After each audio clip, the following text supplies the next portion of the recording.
આજે 27 જૂન અને 27 જૂન એટલે કે કુમારી હેલન કેલરનો જન્મદિવસ. હેલન કેલર જ્યારે જન્મ્યા હતા ત્યારે તો તેઓ એકદમ સ્વસ્થ હતા, પરંતુ 19 માસ પછી સ્કારલેટ ફીવર નામની બીમારી આવી અને તેમના આંખ અને કાન ગયા.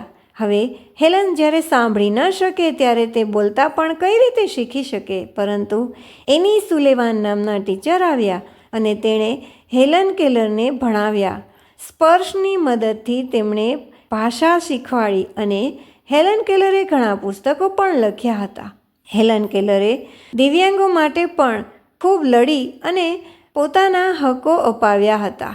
કોઈ પણ પરિસ્થિતિ આવે ત્યારે આપણે હેલન કેલરની જેમ મક્કમ મનથી આગળ વધીએ.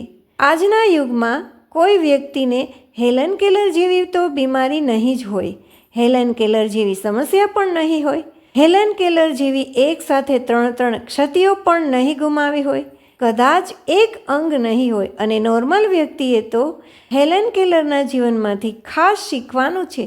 જીવનમાં ગમે તેવી પરિસ્થિતિ આવે ને તો અડગ રહી, હિંમત રાખી અને પુરુષાર્થ કરી અને સફળતા પ્રાપ્ત કરવાની છે. આજના વિડીયોનો આ જ હેતુ છે. આપણે ખૂબ આગળ વધીએ અને હેલન કેલરને યાદ કરતાં કરતાં આખું જીવન વિતાવીએ અને હેલન કેલરને પણ આપણા જીવનમાં જીવંત રાખીએ.